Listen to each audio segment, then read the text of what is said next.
आदरणीय दादा पत्रास, कारण की आज तुम्हाला जाऊन 4 महिने पूर्ण झाले. या काळात खूप गोष्टी बदलल्या, पण मन अजूनही हे मान्य करायला तयार नाही की तुम्ही आता आमच्यात नाही आहात. दिवस पुढे सरकतायत, काळ निघून चाललाय, पण मंत्रालयातील त्या पायऱ्या, बारामतीचे ते रस्ते, याच सोबत महाराष्ट्रातील प्रत्येक कानाकोपरा आणि आम्हा सर्वांचं मन आजही तुमची वाट पाहत आहे. प्रत्येक सकाळी अजूनही असंच वाटतं की आता दादा येतील, एखादा फोन येईल किंवा हक्काने पाठीवर हात ठेवून एक काम करत राहा असं म्हणते. पण मग वास्तव समोर उभं राहतं आणि मन पुन्हा एकदा आतून तुटून जातं. दादा, नगरपरिषद, महानगरपालिका आणि झेडपी इलेक्शनच्या काळात आपण पुन्हा एकदा सोबत आलो. तुम्ही मला निवडणुकीच्या या प्रक्रियेत मोठ्या मनाने सामावून घेतले. त्यात आपल्यातील आधीच्या वैचारिक मतभेदांची कोणतीही भिंत ठेवली नाही. राजकारण राजकारणाच्या जागी होतं, पण आपल्यात एक रक्ताचं, आदराचं आणि हक्काचं नातं शेवटपर्यंत होतं. दादा, तुम्ही कुटुंबातले मोठे होतात. राजकारणातला तुमचा धाक, तुमची शिस्त संपूर्ण महाराष्ट्राने पाहिली. पण त्या कडक स्वभावाच्या मागे एक काळजी करणारं, कुटुंबाला जपणारं अजितदादा नावाचं हळवं मन होतं. हे फक्त आम्हालाच ठाऊक होतं. आदरणीय पवार साहेबांनंतर फक्त तुमच्याकडे बघूनच आम्ही राजकारणाचे पहिले धडे गिरवले. तुमचा तो आवाज, तुमची कामाची पद्धत, सकाळी 6 वाजल्यापासून सुरू होणारा तुमचा दिनक्रम, हे सगळं आमच्यासाठी एका विद्यापीठासारखं होतं. आज तुमच्या नसण्याने फक्त पवार कुटुंबच नाही, तर तुमच्यावर प्रेम करणारा राज्यातील प्रत्येक माणूस मनातून पोरका झाला आहे.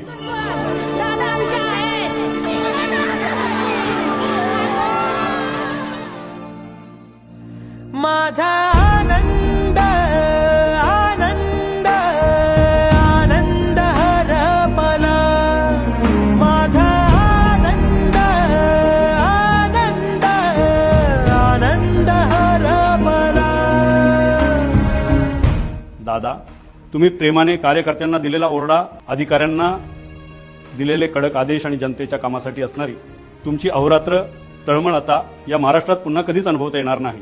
या विचाराने आजही ऊर भरून येतो. दादा, मला आजही तुमचा एक एक शब्द, ती जुनी वाक्य जशीच्या तशी आठवतात. नंतर ती म्हणला, दादा मला हडपसरला उभं राहायचं.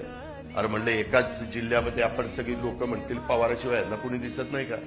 तू असं कर, तिकडं कर्जत जामखेड एक दुष्काळी भाग आहे, तिथं तू उभं राहा, तिथं काम कर. तिथं माझंही काम थोडं बहुत आहे. आता गावकीकडे लक्ष आहे, भावकीकडे पण लक्ष द्या. भावकीकडे लक्ष दिलं म्हणूनच तू आमदार झाला. तुम्ही एकदा मला म्हणाल होता, एक रोहित, नीट सांभाळून काम कर. हे राजकारण लय वंगाळ असतं.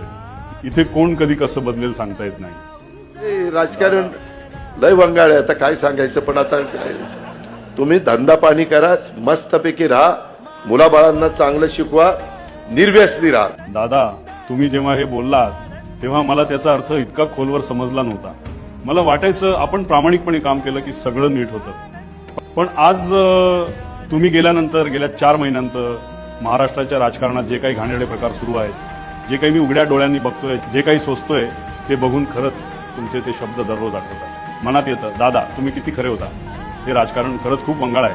पण दादा, आज सर्वात जास्त दुःख या गोष्टीचं होतं की तुमचे शब्द आठवत असताना, परिस्थितीशी लढत असताना फक्त यावेळेस तुम्ही माझ्यासोबत नाही.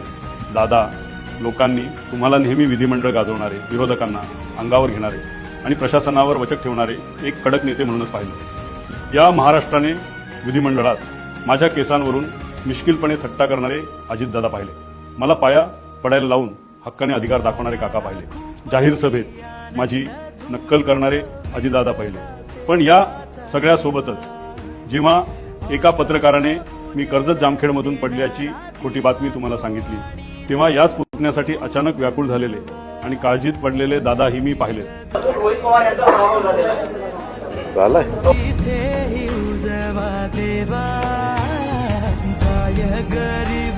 माझ्या खासगी आयुष्यात अडचणीच्या काळात माझ्या वडिलांसारखे समजावून सांगणारं तुमचं रूप फार कधी महाराष्ट्राच्या समोर आलंच नाही. कारण फक्त राजकारणासाठी आणि प्रसिद्धीसाठी आपल्यातील हे कौटुंबिक जिव्हाळ्याचे क्षण मेऱ्यासमोर आणणं आपल्या दोघांनाही कधी फारसं आवडलं नाही.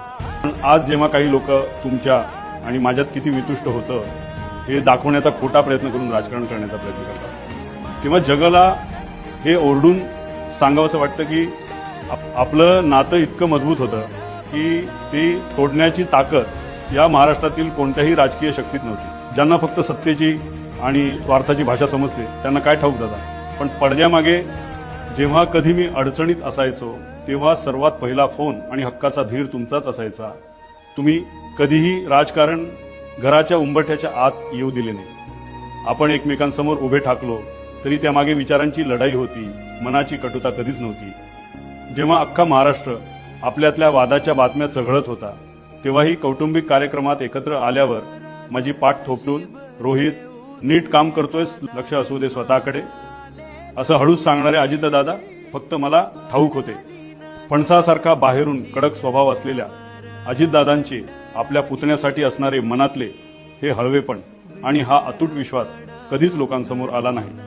अजितदादा, तुम्ही गेल्यानंतर अनेकांनी आपले रंग बदलले. जे कालपर्यंत तुमच्या नावाचा जय जयकार करत होते, तुमच्या ताकदीवर जगत होते, ते आज अचानक सोयीस्करपणे शांत झाले.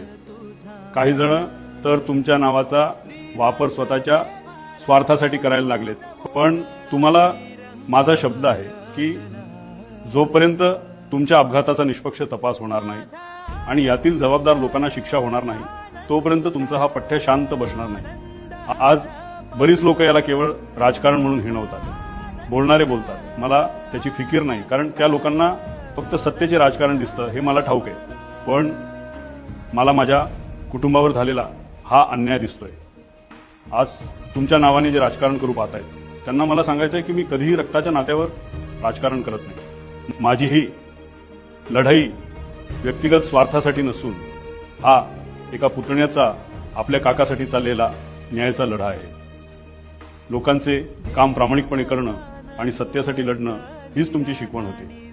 त्यामुळे आज कोण काय टीका करतंय याने मला काडीचाही फरक पडत नाही. पण माझा शब्द आहे दादा तुम्हाला, ज्यांनी तुमच्या जाण्यानंतर सोयीस्कर भूमिका बदलल्या आणि जे लोक तुमच्या अपघाताशी संबंधित आहेत त्या प्रत्येकाला जनतेच्या न्यायालयात उभे केल्याशिवाय मी थांबणार नाही. जोपर्यंत या अपघातामागचं सत्य पूर्णपणे बाहेर येत नाही आणि तुम्हाला खऱ्या अर्थाने न्याय मिळत नाही तोपर्यंत तुमचा हा पठ्ठ्या शांत बसणार नाही. आणि हाच माझा तुम्हाला अंतिम शब्द आहे. तुमच्याच रोहित